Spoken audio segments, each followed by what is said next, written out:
Light in the Fog podcast is a free-flowing conversation as a transgender Gen Z and a psychic medium Gen X explore the places where trauma, intuition, human evolution, and generational shifts converge into a healing and enlightening discussion every week.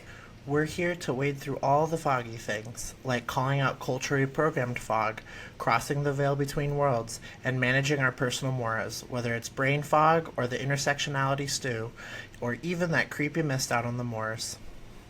I'm Trai Cartwright, and I'm a Gen X psychic medium. That meant having only ghosts to hang out with while I was raised by TV. I've been a professional story channeler all my life, and now I'm working to recover enough from the complications of decades of PTSD, so I'll be here to see all the Marvel movie reboots that I just know are coming soon. My spirit guide told me. Hi, I'm Jenny Mueller, and I'm a quarter-life trans woman who has spent so much time in uncomfortable skin that my ego came off like leaves on a tree. I'm a screenwriter and future director with a love for storytelling and information gathering. I'm a pagan healer who has been practicing magic for a little over 3 years. I don't know what I'm doing or what's going on, so I really just try and have fun while doing it. Cheers! Meow meow. Meow meow.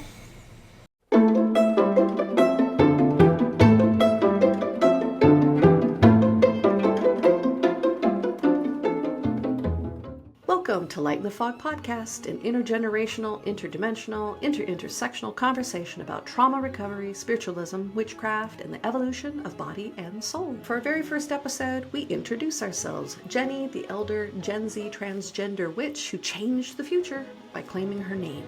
And Trai, the Gen Xer who finally embraced all the multidimensional stuff she's been living with since she was a kid.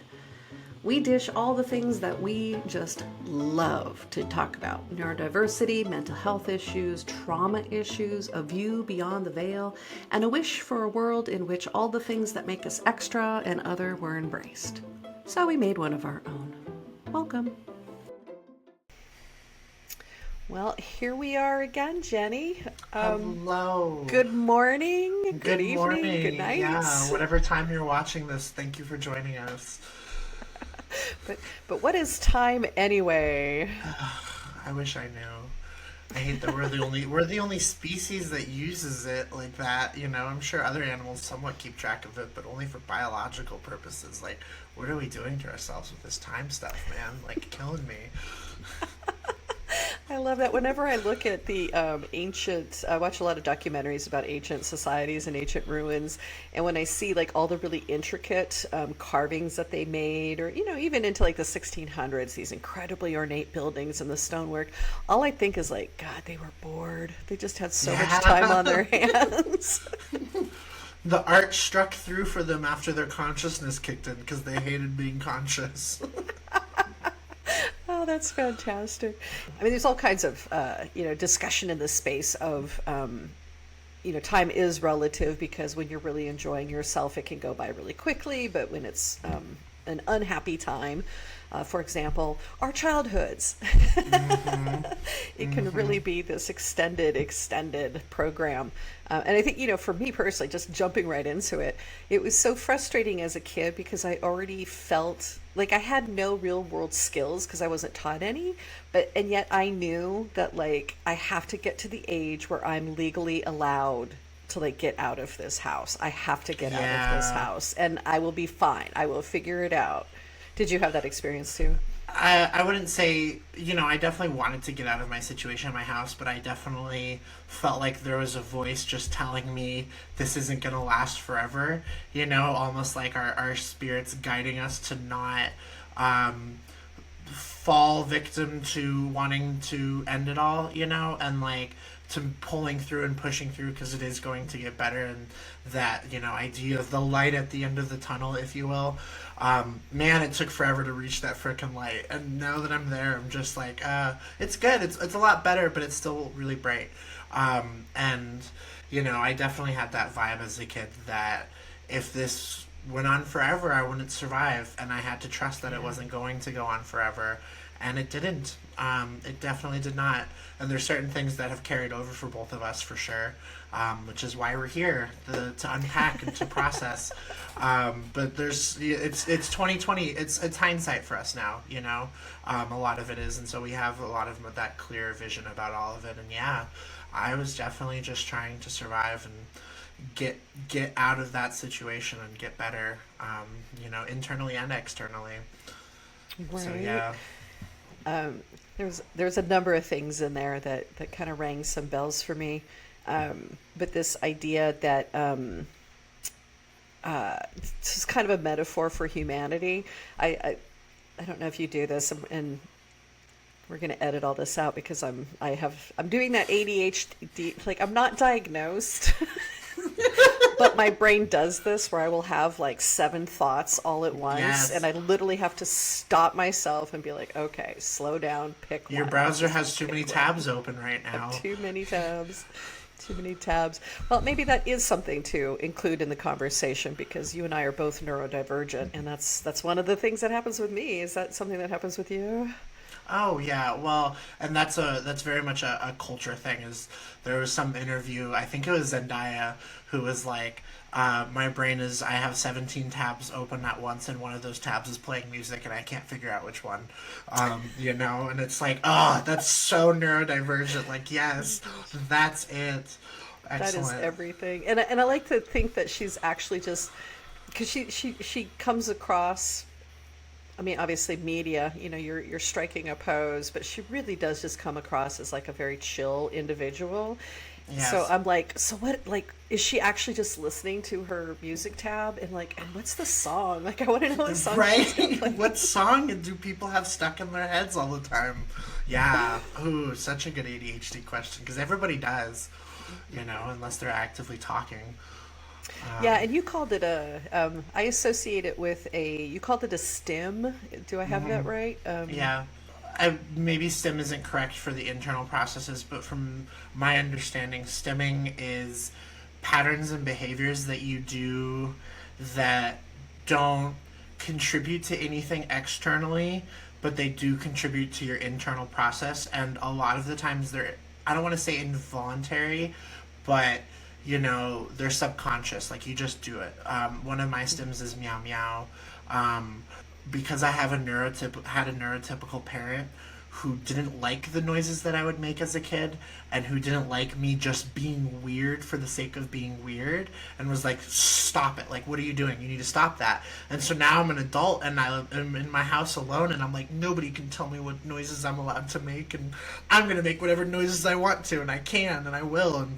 And I'll just scream really loudly in the car because I'm by myself and I can. And it's not upsetting screams, it's just like, it's noise and it makes my brain happy because I feel like I can be okay doing it. It's like, it's self expression on a very subconscious level, is the way I would put stimming, Ooh, I to love shorten that. that.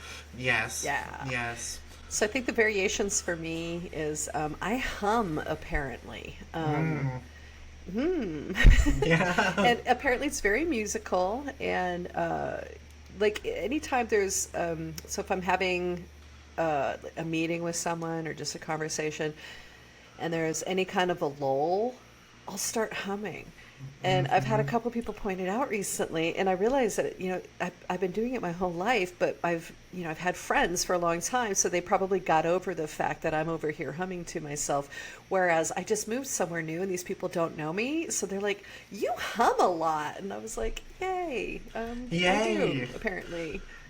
Well, and I feel like, oh, that's a great segue point because I feel like stimming is a way for neurodivergent people to see other ones, where they're doing things and habits that I'm like, hey, I do that too. I wonder if our brains work similarly, and it's also a subconscious thing. And I honestly think stimming is probably one of the reasons I first was drawn to you, you know. Because I was So humming at the I don't head of the know if it was. classroom. Don't know if it was humming or anything, but like there's natural lulls between points and segues that you're taking down the PowerPoint or you're moving into the next topic, and you'll fill the silence somehow, with a noise or something you do, or like tapping of your fingers, or like a physical movement thing that I don't think everybody does, and it automatically puts people who do the same thing like me at ease, because it's like, oh, this is a space where I'm also allowed to do that, and This is so new it's a information to me. So this really is this yes. is, yes, I didn't know yeah. there was so much chatter going on with my presence.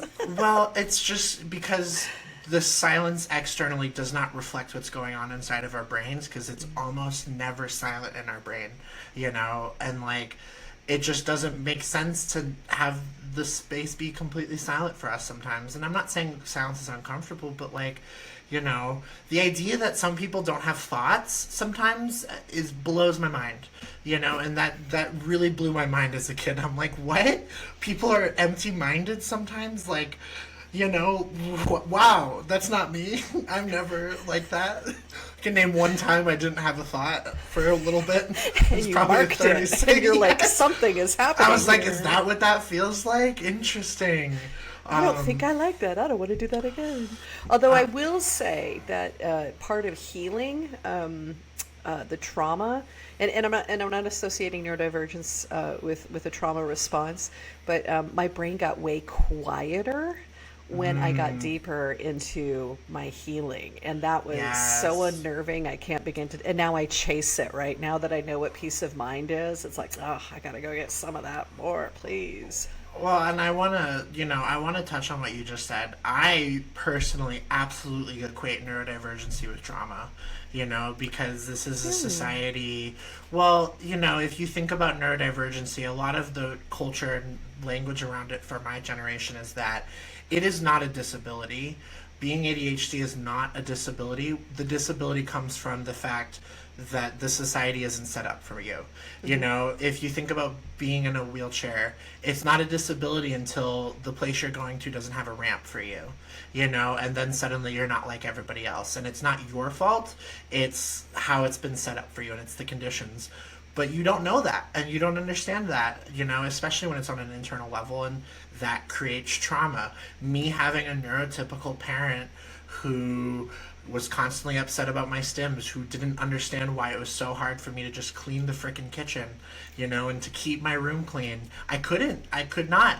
My brain didn't function like that, and I had to find my own strategies, and that created trauma for me, because I was not okay, and I was imperfect, and I was a failure in the eyes of society and school and my mom, and I thought it was my fault, and of course it wasn't, you know. And then we find out as adults that all of these coping things that we devised, all of these shortcuts and whatever it is, the locks on the doors maybe that you put on your Yes. your bedroom so your mom can't come in and see that your room is a mess. That's the answer. Just Yes. just if it bothers you that much, don't look at it. Uh, but then as an adult, we realize like this is part of for me.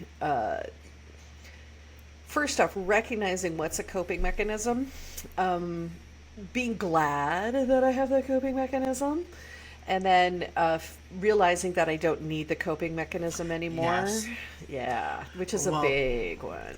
and I was about to say, I feel like we don't recognize a lot of our coping mechanisms until they're not serving us anymore, and then it's like, oh, why do I do this behavior that I don't love and it's not helping me? And then you retrace your steps and you're like, that's exactly why I do this behavior, which is trauma work and shadow work and Yeah. self therapy, which I don't recommend, but, Well, I mean, first we would have to create a definition around what that is. But like, I want to Yeah. go back to shadow work. So I feel like the concept of shadow self has lived in the pagan space for Yes. forever. So this has always been part of pretty much every tribe's religious and I don't even want to use religion. We're gonna let's go with spiritual, right? Whatever their spiritual practices was, there was always this concept of the shadow. And now therapy has kind of like embraced it, like modern, sitting Yes. in circles or with your person, embracing the shadow self. So what for you? Like what for you is a shadow self? Um, and this would obviously transition nicely into later topics, but pre-transition Jenny, who I was before, just because it was such a long and bad time. And I actually have self-inflicted trauma from that era where I did something not great, and it affected people pretty negatively. And because I'm an empath and I care, that affected me pretty negatively, And so recognizing my shadow self is full of wanton desires that are, toxic and hurtful, and like dissociations and ideas that you need to funnel. Like, to me, when you think of shadow self, and I also want to connect storytelling, obviously, but like people like Lars von Trier, like making the most effed up movies you've ever watched, and it's like, thank gosh you're not doing this in real life, and like that's shadow work right there, is because it's like, obviously you think about these things, and obviously you don't want to do them, and you want to reconcile why you're thinking about them rather than just stifling them down, because that never works. And so you make this movie about this crazy, horrible, traumatic experience that brings about emotions in you don't understand, and you start processing. And I feel like art, because you talk about how shadow self was a big thing in pagan, but it was also a big thing in storytelling. Like, think about Scott Pilgrim versus the World. He has to face his nega I'm self at the always end. thinking about Scott Pilgrim versus the Yes, World. exactly. And it's like, Scott's gained the power of self-respect. That only happens later on, after he, faces himself and defeats himself. And Literally, he plays, because isn't yes, he he's the villain and the hero in the video game, yes. and he has to defeat that. Yeah. Yeah, so it's defeating your bad self through friendship, I feel like is the core of shadow work, for me personally, is because you Oh, I love can't, that. yeah, you can't blame yourself for these things that aren't your fault. All you can do is act appropriately on them, and the only way to act on them is to resolve them somehow. Somehow, and that's that's life, right? And I'm so happy that it feels to a certain extent American society is really moving into these spaces where we keep kind of making these leaps forward, where capitalism, man, like it's a hassle. It really Yeah. creates like very specific lanes and boxes, and that could be really a handy way to get going in the world. But just imagine if you grew up in a space where things like, oh, you saw grandma in your room last night. Well, she passed last night and she was coming to say goodbye, and how lovely that she did that. And normalizing that, when you're a kid, you are going to have sensitivities that are just off the charts, and how they end up playing out in this world. I feel like and on behalf of all, well, can I do this? I don't know. I'm asking my guides. On behalf of all Gen Xers, can I apologize to their children and be like, wow, we really whiffed a lot of things? Well, and it's interesting because I'm having such a formative relationship with a Gen Xer, and at the same time, a lot of my trauma came from another Gen Xer. I Like, apologize for all of us. I'll just keep apologizing until it's enough, until it's enough. it's never enough.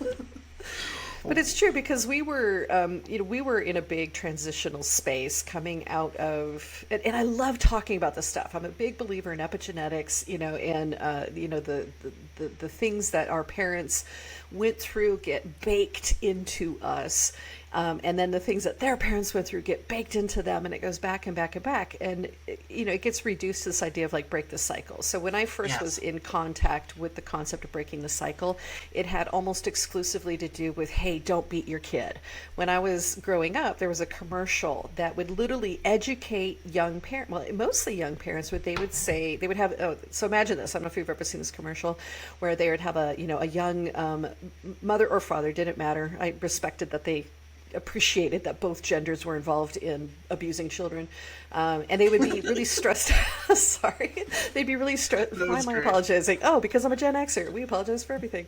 Um, that they were really stressed out, and there was a baby crying and crying and crying in the back room, and they showed them like trying to console them and patting their back and rocking them, and the baby would not shut up. And just at the point where you yourself in the audience wanted to do damage to that child to get them to shut up, the freeze would frame, and these were the words that were said: count to 10 before you pick up your baby. Wow. They had to Interesting. educate us to learn to Not live to with our beat your frustration. children.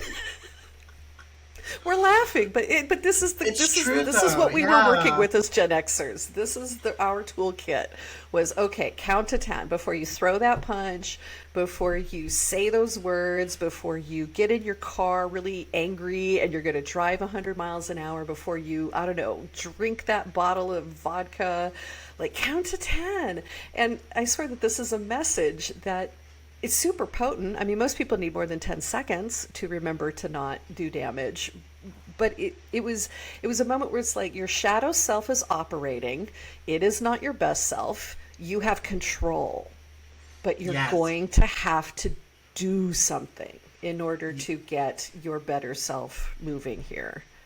Well, and it's interesting you talk about breaking the cycle with physical abuse and like that commercial specifically wait 10 seconds before you pick up your baby, and then you did at one point say wait 10 seconds before you speak or before you voice your anger, but I don't, that wasn't the message back then, I don't think, cuz you know, my mom and I's tumultuous upbringing was not centered around physical abuse, and I do think she broke that cycle, you know, and I'm really proud of her for breaking that cycle. And there was verbal and emotional abuse, but I don't think she was given the tools to recognize that, you know, especially because my mom raised me completely on her own. And it's a space where now that I'm breaking the emotional cycle of it on my end as a Gen Zer, you know, I have to recognize the fact that if I was my mom and raised in that situation, I pale to think about what I would have done differently, you know, and like I get the emotions that she was at, and I feel like, you know, she had me at 28, and you know, I feel like having a kid at such a young age exposes your shadow self in such a large way because you see all these unkempt behaviors coming up that you did as a kid probably, and thought about how your parents handled that and how that kind of messed you up. You know, and it's really hard.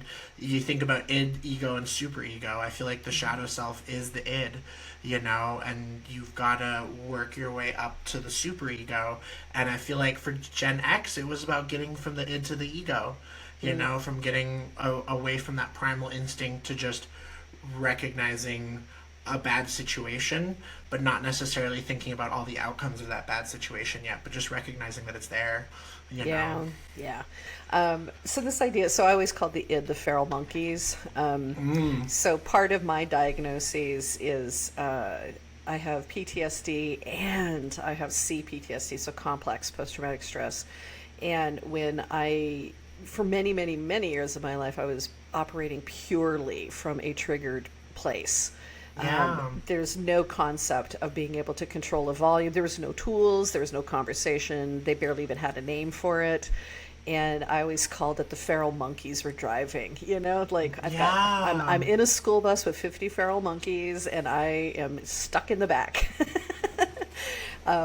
So to have, and I don't even know what ordinary human levels of id is, but those moments when when you do the things that you end up regretting, causing damage on, and then to never be able to create any kind of separation energetically or emotionally from it.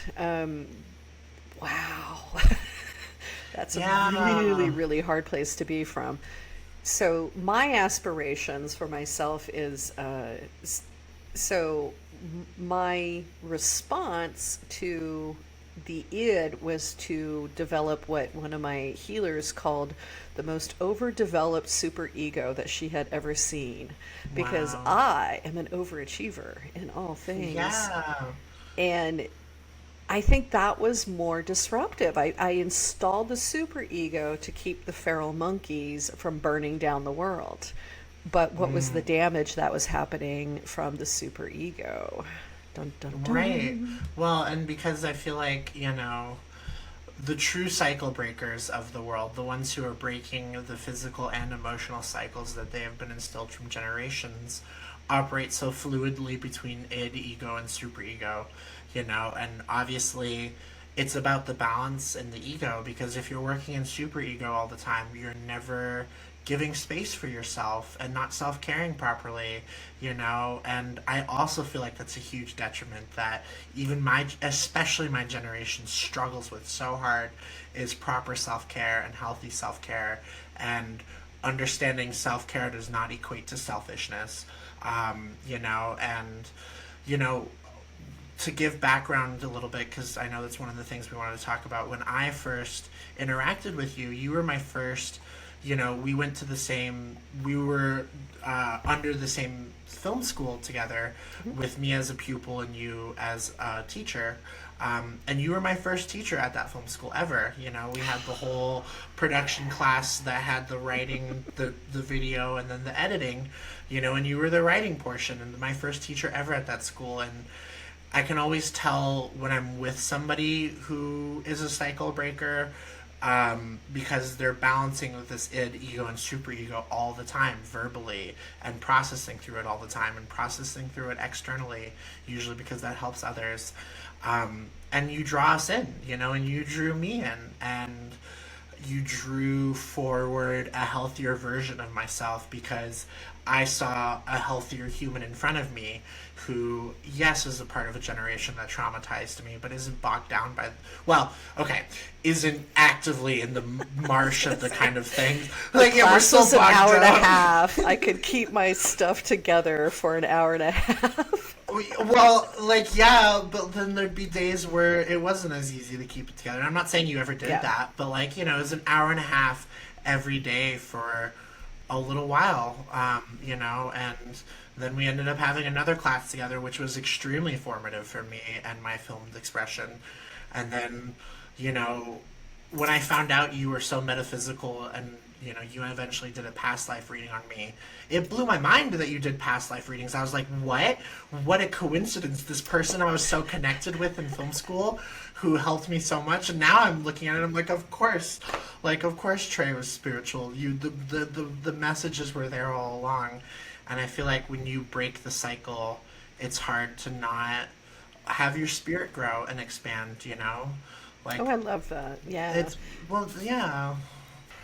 So the way we met was, yes, at a film school, and one of the first things I do is I'll introduce myself, which everybody immediately forgets and ignores, and I've just learned to live with that, because for a long time the teacher is just a placeholder, and the teacher has to like sort of earn the student's respect of. Yeah. Like, okay, like I'm gonna listen to you, I'm gonna respond to your notes, I'm gonna play your little game, professor, and that's fine. Like, I know what the deal is. And then I turn over the introductions to the students, and this was the seminal year for me as an instructor. I'd been doing it for probably about I don't know, 8 or 9 years at that point, and I turned to you and I said. Oh, I can't remember, but I usually give like, little prompts. And you just came out of the gate, and you literally changed. It was like a sonic boom happened, and I could hear it. And I don't know if I was the only one who could hear it, but you stood up, and you actually didn't stand up from your chair. You were like, you can call me this, or you can call me Jenny. I do answer to both. I don't know. I'm kind of, like thinking about things. And then you went into the rest of the prompts, like favorite movies or whatever.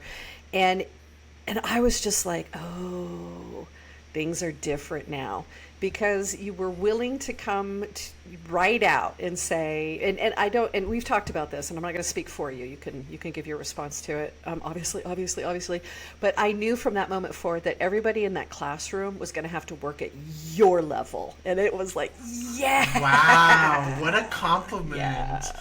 I, And they did, and all the other wow. kids, well, the kids, they weren't all kids, but all the other students said more truthful things about themselves because you came into that classroom willing to say Wow. something truthful. It was amazing. Oh, loved Well, it. and it's interesting to know that the snap moment for you was the same moment for me, because it was at the end of that class that you came up to me, and I have my dead name, and then I have Jenny, and you came up to me and you said, "Would it be okay if I called you Jenny?"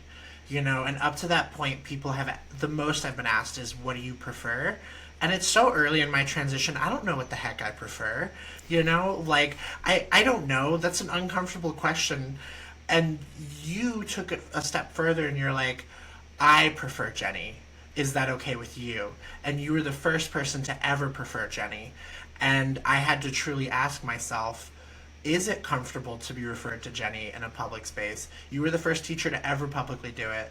When I transitioned in high school, I did float it, and it would have moments. And when people know you as dead name and then they hear you get called by another name, it's such an embarrassing moment, and you feel so embarrassed because everybody looks at you and they're like, "Oh," and I'm just like, "Ah, scary," but that class didn't know me by that dead name personally yet, and so it was a new wave, and you set the standard for, "I'm going to call you Jenny.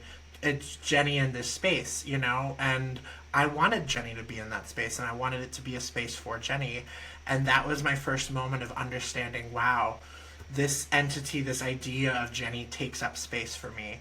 And I'm so much better as Jenny, and I thrive so much better as Jenny. And it was the first crack in the, when trans people talk about eggs, and I don't know if you know about the idea of being a trans egg, but it was the first crack in the shell for me of, wow, I prefer Jenny probably.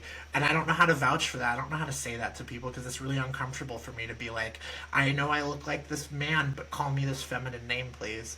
Because you don't know how people are going to respond. And it took me years and years after that to fully transition. But you started that, Trai. You absolutely started that social trend.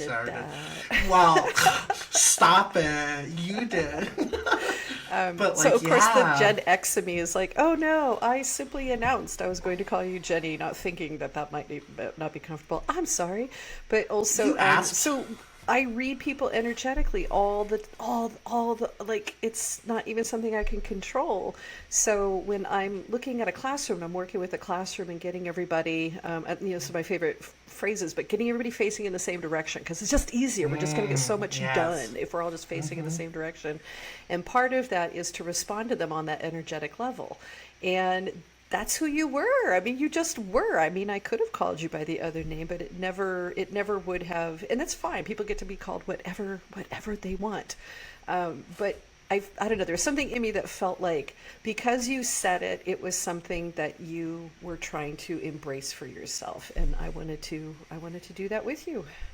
When you wanted to encourage the growth of the younger generations, like you said, and when you and I first connected for coffee years later, and actually met up in person and we talked about this moment, I remember you saying, like you just said now, where you feel the space has changed, but you felt that shift and you were really excited for it, and you wanted to encourage that shift, and encourage someone who's going into Hollywood to break the mold and to be Jenny in this space, because that's exactly what the world needs and what Hollywood needs and what all this other stuff was. And by being a cycle breaker, it sounds like a slur, but by being someone who wanted to work on themselves, you saw the patterns, and you saw what the next generation was going to bring, and you were excited for it, and you helped usher that in, in a really small way in my world. But with how many students you have, I pale to think that I was the only one who had a moment with you like that. Especially with how many spiritual people came from that class. Yeah, and that's a huge point. So, you never know where you're going to find your people. And this is so crucial, and everybody talks about it all the time, and that's because it's everything. That we finally got away from the idea that blood is everything and everything for your family. That well, no, actually no. Especially people who had traumatic childhoods, they have to be given permission to release. There's another family out there for me, and I just feel better when I'm with them. So for me, first off, hanging out with artists, is my happy place, and it's because they're so sensitive. So at this point, hanging out with anybody who is open to these conversations, the psychic conversations, as well as the media conversations, as well as the trauma stuff, because the hearts are open for it, and there was Mm-hmm. something just really unique about that particular year, and it wasn't just your class. There's two classes in there where so this is one of the things that happens with teachers a lot. Students are not required to reveal if they have, I don't know, a learning condition, dysgraphia or whatever, right? They don't have to tell anybody what's going on. They're allowed to ask for, and I can't remember the word anymore, like allowances that says, look, man, like I have and they don't tell us this, but this is what our perception of it is that I have anxiety such that if you put me in a test taking position, like not only am I going to fail that test, but like I'm going to be bedridden for 3 days. Like we don't want that for anybody. So they come to us and they say, here's how I will best perform, and they tell us how to do it. But we're not allowed as teachers to ask anybody, is this going on? And Interesting. I learned, yeah, it's great. It's privacy protections. Of But here's course. the thing: as a teacher, the more I know about my students, the better I can tune my communications with them. As a PTSD person, I can always spot the people with PTSD. And there's things that need to be Yes. adjusted to make their experience and their engagement happen. And that was never anything that I came up with. That was just me being a sensitive person prioritizing this kind of level of communication. And you were right there for it. Yeah, well, and as someone who experiences depression a lot, I can take a 5 minute conversation with somebody and I will know if they are a depressed person. It's a look in the eyes. Like I can tell, Right. and but I think the idea, like something that's really interesting to me is in a college setting, I feel like it was primarily Z and X, where, a lot of the people coming in were Gen Zs. There was, older people as well, but a lot of Gen Zs, and then because of the fact that professors have to have more education and more tenure, really, a lot of the professors were Gen X, and so, like, my language about where my shortcomings are on a learning area came from me communicating with Gen Xers my whole life or early later, and where is this discrepancy coming from? Why do I have such issues? Why do I have such a hard time? I had to identify that, Mm. and then coming to space and saying, yeah, I'm developmentally disabled, I have ADHD, because I know it's going to impact my teacher at some point, because they're going to be like, what the heck, why haven't you're so good at engaging with tests and class assignments that are in class, and you're so good at conversation, but you don't do the freaking homework. And it's like, it's the ADHD paralysis. I don't know what else to say. I'm Yeah. unmedicated, Yeah. So and yay internet, because now people can look up their symptoms literally, yes. and they can. So now instead of all of these Gen Xers flying blind with kids who, because we were just told to behave, and Hmm. so we would to your face, and then the minute you turned your back, and I don't care who you were, the minute you turned your back, like all hell was breaking loose with us. Holy Toledo. And that's also operating in the assumption that there was anybody there to tell us to behave in the first place. So Yeah. we were all feral monkeys as Gen Xers, which we all like are now really proud of, which is kind of twisted in its own little way. But anyway, so they all became, well, a lot of them became parents. I did not. And then they had kids that had even more ranges of behaviors and conditions. I mean, before it was just like, allergies. Oh no, you have to deal with a kid with allergies or who needs glasses. But Gens and millennials and Gen Zers, holy Toledo. So to me, you have the internet, so now you can go and like look up and be like, my kid is behaving like this. What is it? And you can get so much better prepared. And I'm not trying to lecture anybody on parenting. There's a reason I'm not a parent. But as a teacher, this was really empowering for me. And then when I finally engaged with my own healing, when I finally found the right people who were going to help dig me out of this hole I was in, the internet was so, and continues to be so crucial, because you can go there and get poured in tons of information about behaviors. Like, I didn't know that there was something called CPTSD, and there kind of wasn't, and there kind of isn't. And Yeah. right. So complex childhood. Okay, so really quickly, the big differences. We'll talk more about this later, because this is obviously a huge dominating factor for both of us. PTSD is something like if you have like a car accident, or your home is Yes. robbed, or you're assaulted. A war It's a veteran. one moment. Or say it again. I'm sorry. I said war veteran, but I guess that's a complex one, so that didn't apply as much. But Yeah, yeah. and it could be both, right? It depends on whatever that experience is. And then as it turns out, and I didn't know this until recently, until the sequester, when I had all this time on my hands to really dig into being psychic and to working on my mental health issues. So the complex, also called childhood PTSD, is when the stresses are so grinding and unrelenting that it elicits a whole other range of behaviors that as an adult you're unpacking. So one of the things that I've had to figure out, I mean, so first, the easy thing is to do it for other people, and to make them your focus, and oh, look what good works I'm doing in the world, I'm supporting so and so. But what I'm really doing is trying to figure things out for myself. Yeah. Using your And social mirror. social mirror, I love that phrase. So part of what has been a struggle for me, and one of the reasons why you and I have such great conversations, is we both live in this space. But there are times where I will be, so everybody understands the concept of a psychic attack. It's just when like a lot of negative energy has come your way, and that can be in a myriad of different things, and we'll talk about it at some point.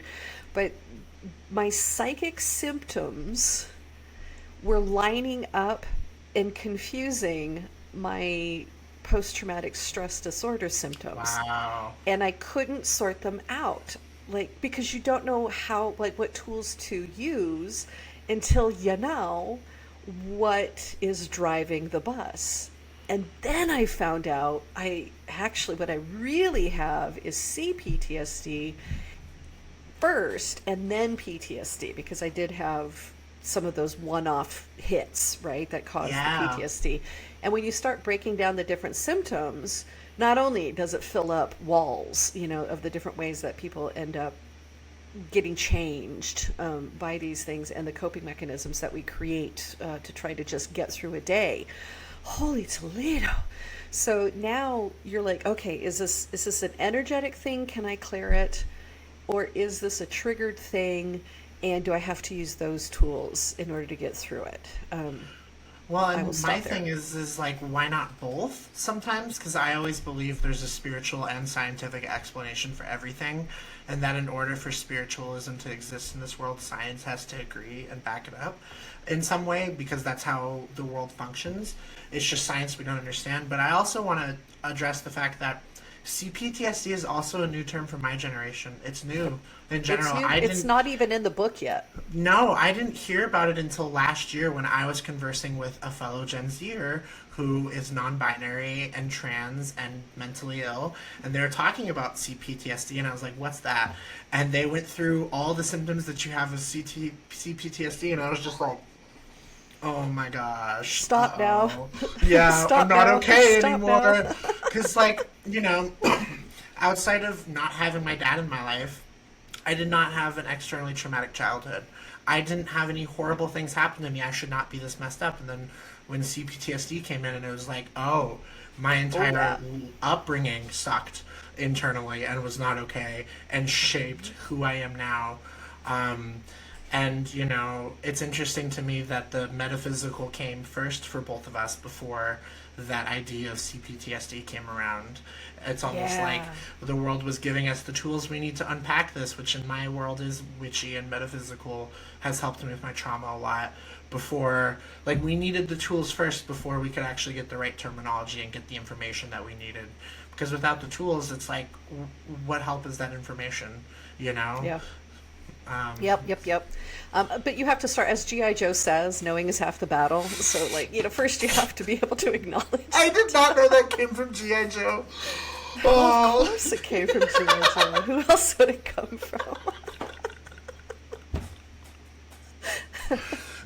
So first you know it, first you acknowledge it, and then you can act on it. But man, if nobody's talking to you, if you are in spaces where it's dangerous to be who you are, if there are consequences, when I think about, people of color in this country, of course there's going to be Yeah. CPTSD because of the societal, you Yeah. had a phrase for it earlier, and I can't remember it, but like the social oppressions, and obviously transgender people, and just the LGBTQIA society in general, and Gen Xers.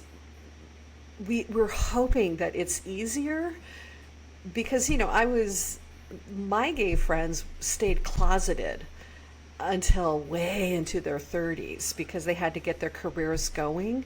They had to sort Yes. of earn the ability to be who they are, as opposed to now I feel like catch up.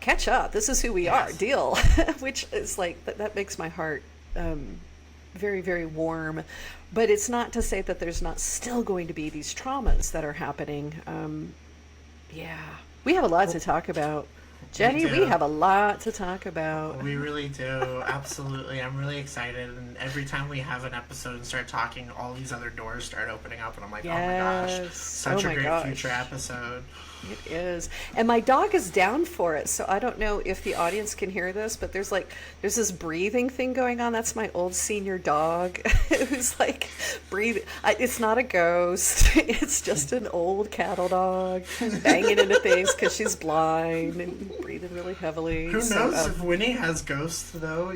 Like maybe oh, there's some associated there. well, my other dogs come in every now and again, the ones that have already crossed over. So, Yeah. she, I don't think she cares. I think they're more like, oh, who is she? I want all the attention. Because dogs are still dogs, no matter where they are. Yeah. Ideally. Um, All right, my dear. Well, that's it for another episode. So we will do this again real soon. yeah, thank you everybody for tuning in, who tuned in, and thank you, Trey, for including me on this process. It's so Well, good, thank so you. There is no healing. process without you. This is an us thing. So, Yeah, huzzah. absolutely. Huzzah. Huzzah. Alrighty. Cheers. Cheers. Meow meow. Meow, meow.